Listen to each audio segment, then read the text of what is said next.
Welcome back to PodX, everybody. Today we're going to do a deep dive into current affairs. Which can be a lot sometimes. It can, yeah, especially if you're new to following the news really closely. It can be really overwhelming. Like, where do you even start? That's why I'm glad we've got these awesome notes to work with. Yeah. Think of it as like a cheat sheet for all the important things happening right now and, maybe some hints for what could be on exams like the UPSC. A little head start. Exactly. Never hurts. So we've got some big topics today. We'll be talking about U.S.-India relations, the future of manufacturing, and then there's this really interesting debate about climate change and like how it's impacting infrastructure projects. Yeah, a lot to talk about today, but I think we can get to it all. Yeah. Okay, let's jump right in with something called Mission 500. The notes say India and the U.S. want to hit $500 billion in trade by 2030. Ambitious. More than double what they do now. What's the big picture here? Why is this such a priority? Well, it shows you how much closer the U.S. and India are becoming strategically. It's not just about buying and selling stuff anymore. It's about them becoming true partners. I was going to say, the notes mentioned something about this being linked to China's influence too, right? Yeah, exactly. The U.S. sees India as like a key player in that whole Indo-Pacific region, which is becoming super important both for the economy and the military. Okay, so strengthening ties with India is part of a bigger strategy to counterbalance China. You got it. Okay, so what does this partnership actually look like? Like, what are they doing together? Well, a lot of things. For starters, the U.S. wants to sell India a lot of liquefied natural gas, or LNG. Right. And that's important for India's energy, because it means they wouldn't have to rely so much on other suppliers, some of which might not be so reliable politically. That makes sense. And speaking of things the U.S. wants to sell, the notes also mention F-35 fighter jets. Yep. Those are those super advanced stealth fighters. Yeah, those are a big deal. And if the U.S. agrees to sell those to India, well, that would be a huge show of trust. That would definitely raise some eyebrows. Oh, yeah. It would show a deepening defense relationship, that's for sure. Speaking of relationships, the notes say the U.S. and India created this new partnership called TRUST. What does that even stand for? TRUST stands for Transforming the Relationship Utilizing Strategic Technology. It's basically a way for them to work together on all the cutting-edge technology, like artificial intelligence, space exploration, maybe even biotechnology. So it's replacing that older partnership, ISET, right? Right. ISET was the initiative on critical and emerging technology. So the name change from ISET to TRUST, it seems small, but it's actually a pretty big deal. Yeah, it signals a much closer relationship where both countries are really sharing their best technology. Okay, so it's less about just buying and selling and more about working together on, like, the really important stuff. Exactly. And this is important for, our listeners who are thinking about exams, like questions about the implications of these agreements for India's economy, for its military, for its role in the world. Those are the things that are likely to be on a test. So it's not just memorizing names and dates, it's understanding the big picture. Exactly. Okay, well, let's shift gears a bit. Our notes also mention this debate about the role of the Chief Justice of India, or CJI, in executive appointments. This is a big one. So basically, India's vice president has come out and criticized the CJI getting involved in deciding who gets appointed to government positions. Yeah, and that sounds important, but I'm not really sure why. Like, what's the big deal here? It's a challenge to the idea of separation of powers, which is one of the most basic principles of a democracy. Right, yeah, separation of powers. Can you remind me what that means exactly? It's been a while since civics class. Okay, so basically the government has three branches, right? You have the executive branch, which enforces the laws. Then you've got the legislative branch, which is the one that makes the laws. And then there's the judicial branch, which interprets those laws. So the vice president is worried that the judiciary, the courts, are getting too involved in what the executive branch is doing. Exactly. They're worried that having judges involved in these appointments could, make things biased, and it could undermine the independence of the executive branch. Like, the executive branch should be able to choose its own team without the judges getting involved, right? That makes sense. But, I mean, there's another side to this too, right? Because the notes mention that some people think that having the CJI involved actually makes things more transparent and accountable. That's true, yeah. Some people say that the judges can be a neutral party, like they can make sure that the appointments are based on merit and not just on who. So it's a tough balance. Too much judicial involvement could be bad, but too little could lead to, a lack of checks and balances. Right, and this is a debate that's happening all over the world, not just in India. It gets at the heart of how power is shared and how to keep any one part of the government from getting too strong. It's a lot to think about. It is. And for anyone new to all this, the key takeaway is that Even the stuff that seems boring can have big consequences. Right, okay. Understanding these debates about the separation of powers is really important for anyone who wants to be an informed citizen. And who knows, it could even show up as an essay question on an exam. Okay, let's switch to something a little less abstract, this whole thing about a select committee in the IT bill. Can you explain what we're talking about here? We're talking about taxes. The IT bill is the income tax bill. It's the set of laws that decide how much tax people and businesses have to pay. And the select committee, what's their role in all of this? Well, imagine Parliament is working on this new law, right? Before it becomes official, they send it to a smaller group of lawmakers, the select committee, to take a closer look. So they're like a special task force that examines the bill really carefully. Exactly. They'll look at every little detail, get opinions from experts, and they might even recommend some changes. Okay, and then the bill goes back to the whole Parliament. Right. And then they vote on it. That makes sense. You wouldn't want to rush through something as complicated as taxes. Right. The notes say this particular committee has 31 members. Yeah, which is a decent size, but it's pretty typical for a complex bill like this. It helps to make sure there are people from different political parties, with different areas of expertise. Makes sense. The source also mentions that a Mr. Panda is leading this committee. Yes, and this is another thing to keep in mind, especially for those who are studying for exams. Pay attention to the names of the people who are leading these committees. It might seem like a small detail, but it could be on a test. So not just the concepts, but the key players, too. Exactly. It all matters. Now, let's move on to something that's a bit easier to understand. This thing about India maybe reviewing Singapore's flight quota request. So this is about airplanes. Yeah, it sounds like Singapore wants to operate more flights to and from India. And India's thinking it over. Right. And it might seem simple, but there are a lot of things to consider. Like what? What kinds of things would they be thinking about? Well, more flights would probably mean more tourists and more trade, right? Which is good for the economy.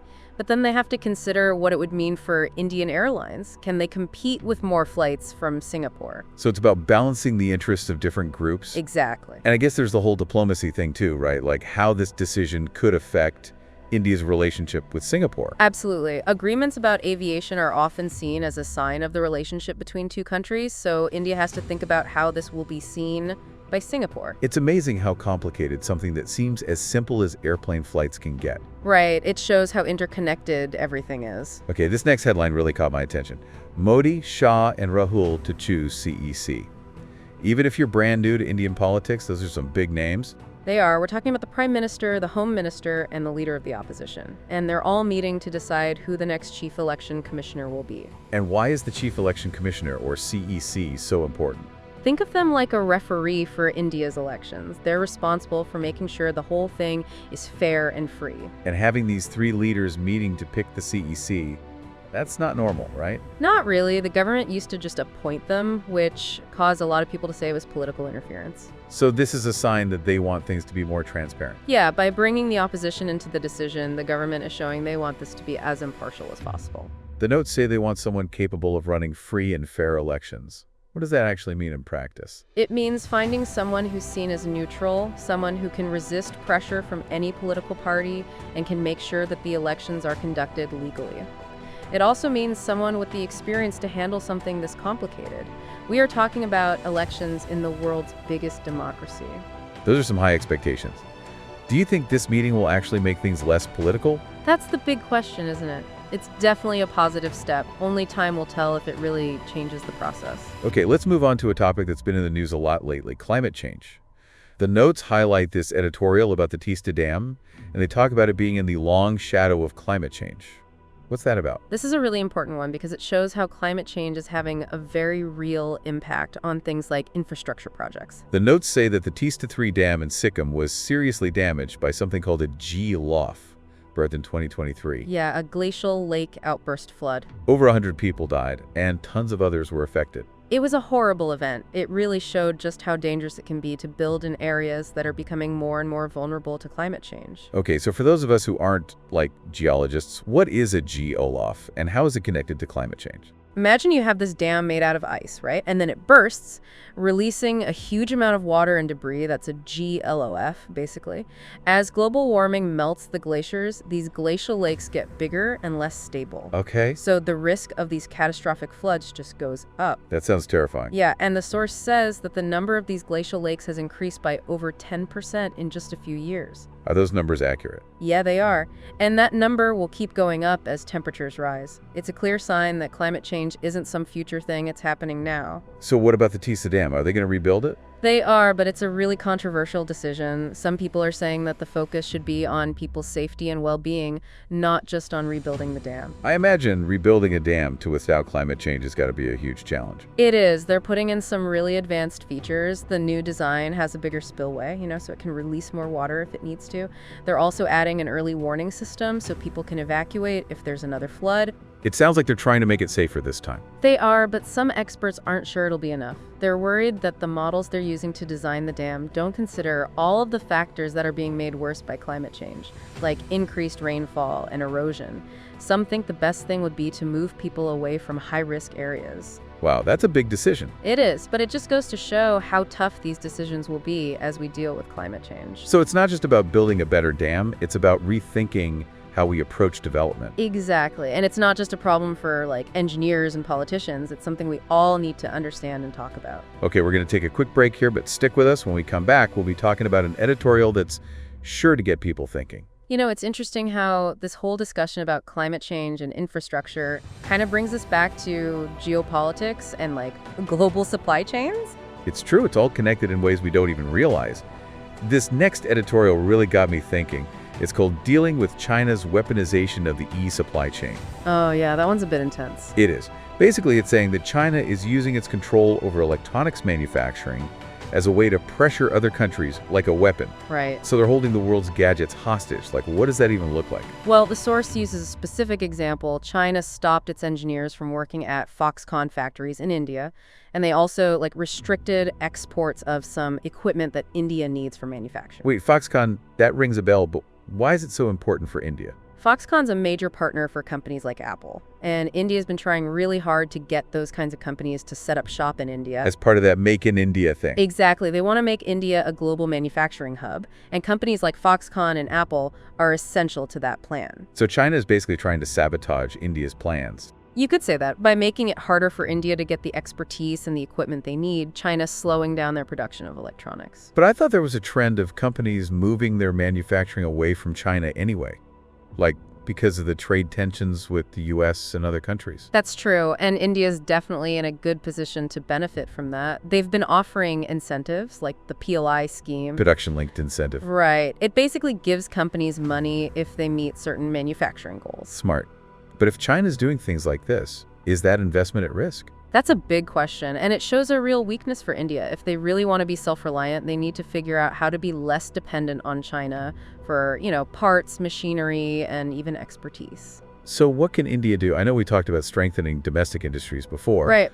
But is there anything else? In the short term, the source says they could work with Apple and Foxconn to try and get China to ease up on those restrictions. Okay, but that's just a Band-Aid, right? What about a long-term solution? Long term, India needs to make some bold moves. They need to build a stronger and more resilient manufacturing system. Okay, what would that look like? What are some of those bold moves? First things first, invest in people. Develop top-notch training programs that give workers the skills they need for high-tech manufacturing. So design engineers, software developers, things like that. Exactly. People who can drive innovation, So it's not just about having lots of workers, it's about having the right skills. Exactly.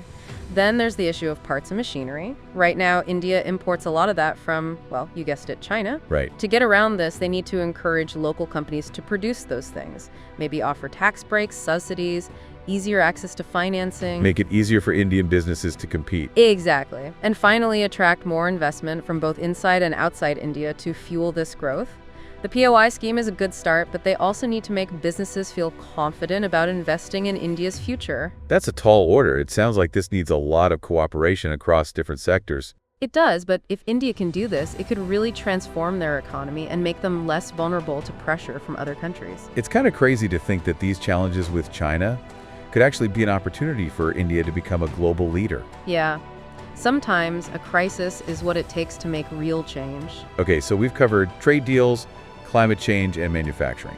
Now let's get back to Indian politics and this unusual meeting about choosing the next chief election commissioner. Yeah, this is something to keep an eye on because it raises some fundamental questions about power in a democracy. I remember you said that the government used to appoint the CEC. Right. But this time it's different. Yeah, now it's Prime Minister Modi, Home Minister Amit Shah, and Congress leader Rahul Gandhi who are making the decision together. Wow, that is different. It's no wonder people are calling it unprecedented. Why the change? What's going on? For years, there have been concerns about how neutral the CEC is.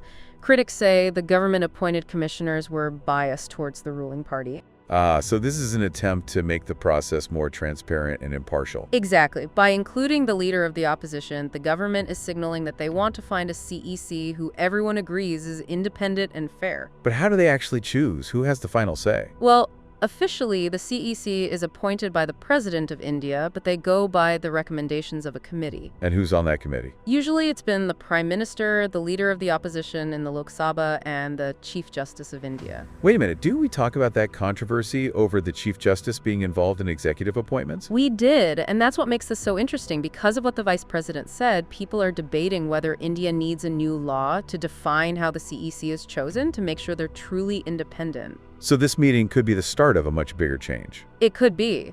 If Modi, Shah, and Gandhi can agree on a process that everyone sees as fair, it could set a new standard and maybe even lead to changes in the law that make the Election Commission more independent.